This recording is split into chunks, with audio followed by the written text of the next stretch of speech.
Tonight, coming to you live from somewhere in Canada, it's Toque'n Aboot. Alright, welcome here to the show! Toque'n Aboot, where we're talking about you.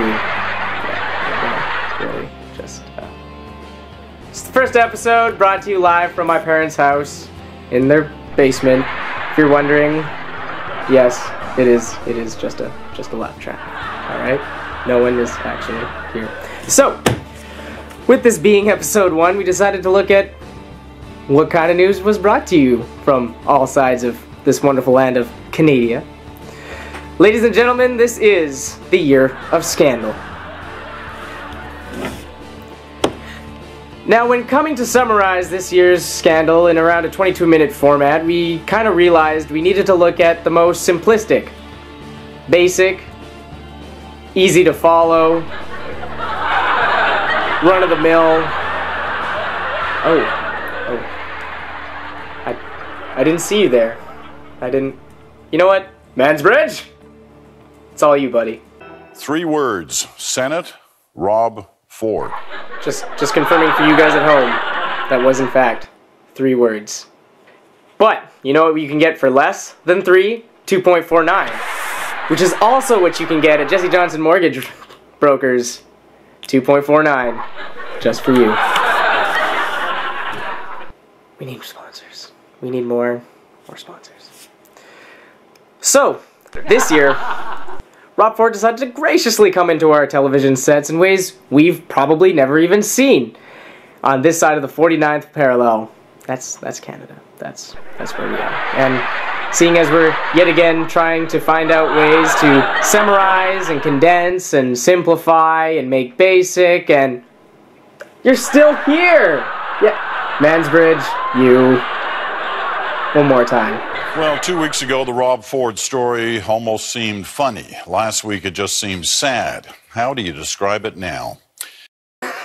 So, really? that's the best way we can do. First it was a happy story, then it was a sad story, then it was a mediocre story, then it was a regular story.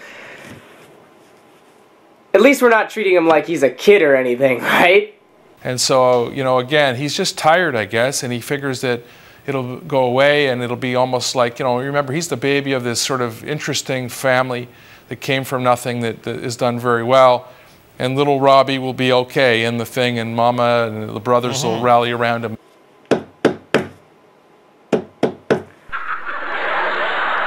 Really? Little Robbie, right? I mean, did you guys just, you know, pop onto your Netflix, subscribe to Treehouse? I mean, what's gonna be next? This is probably a comedy, Rob Ford.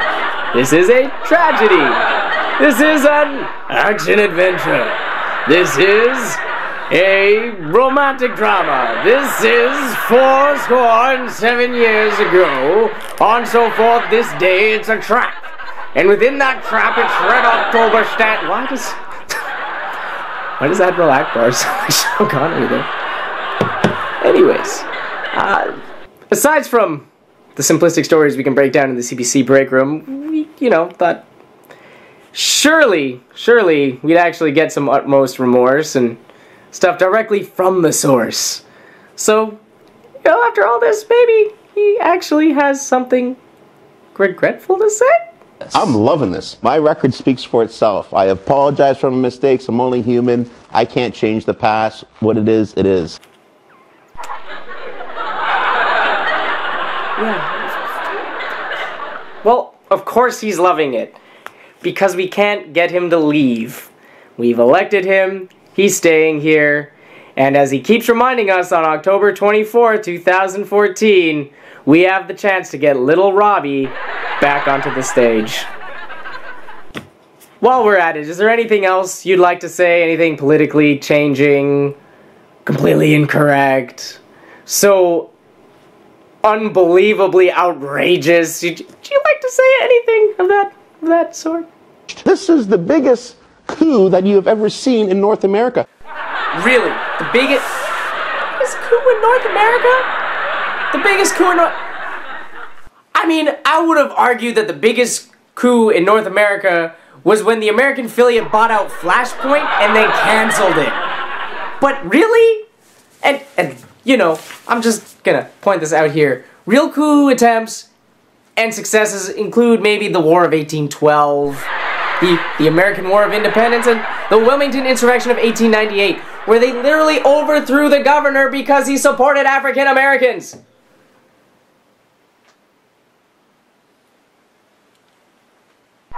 But really, Flashpoint, in my opinion, is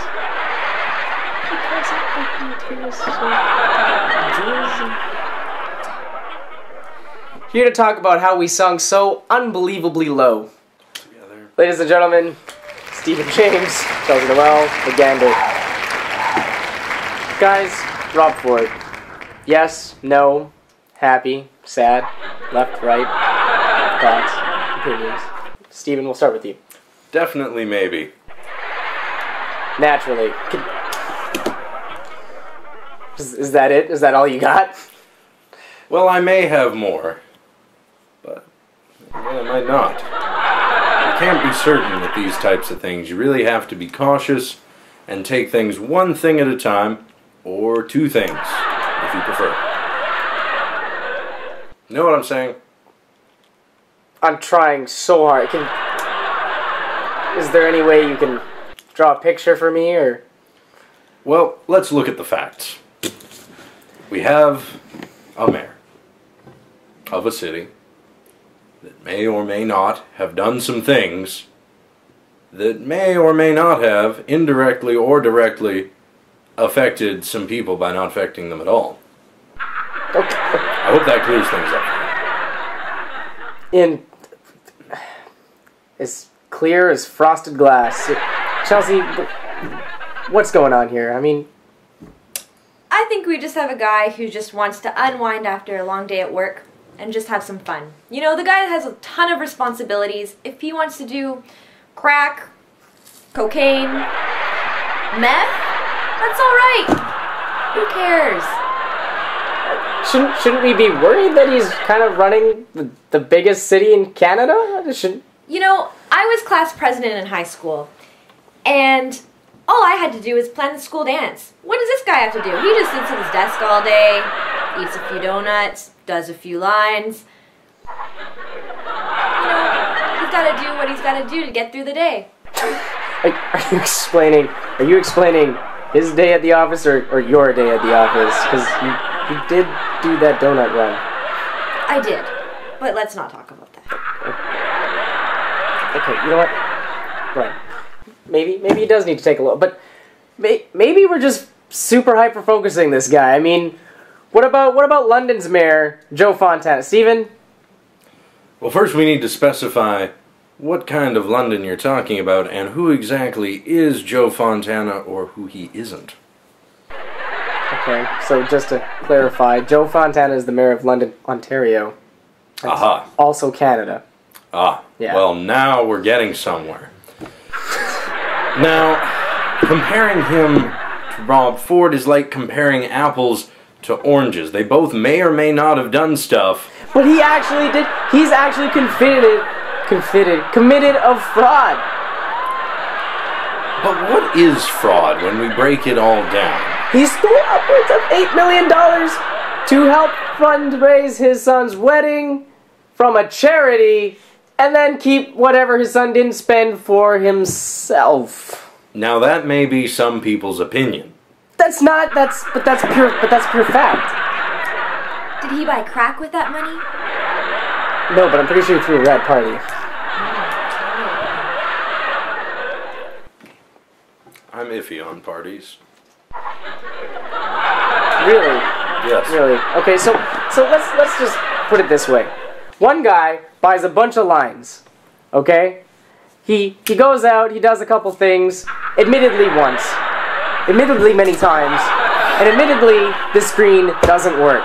So what I really want to get at with you guys right now is what's going on here in relation. Let's just say, for argument's sake, Chelsea, along with her donut run, actually did go get lines. And you dipped into some of those lines. Alright? Who's the worst person here? You for dipping into some of those lines, or her who actually went out, bought the lines, and is now convicted of it because we found out? Well, to that statement, I have 3 points I would like to make. Not that I have anything against points 1 and 2, because maybe I don't. But 1, I can't comment as to whether I would dip into her lines or not.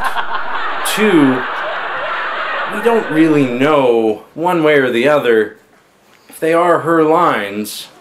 And 3, whose line is it anyway? Stephen James, Chelsea Noel, we'll be right back, everybody.